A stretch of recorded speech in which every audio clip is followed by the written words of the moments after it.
Pasca dilakukannya revitalisasi terhadap Pasar Soak Batu, pasar ini akan digunakan untuk bertransaksi.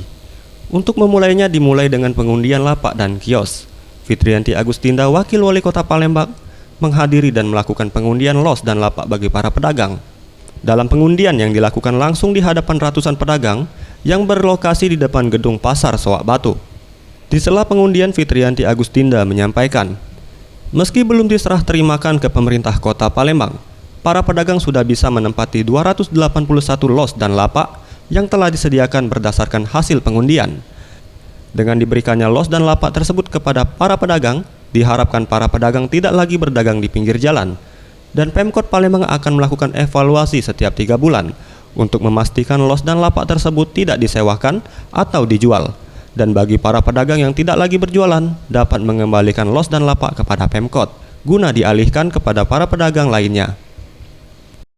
Silakan saja mereka berdagang selama mungkin, akan tetapi memang per 3 bulan kita akan evaluasi apakah pedagang yang bersangkutan yang terdaftar pada kita masih benar-benar yang bersangkutan, karena takutnya ternyata mereka tidak berdagang lagi tapi sudah ditempati yang lain atau dikontrakan pada yang lain. Nah, itu tidak mau.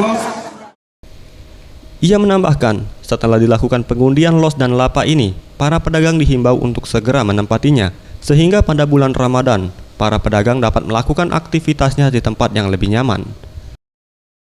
Anugrah Sandi Pratama, Sriwijaya TV.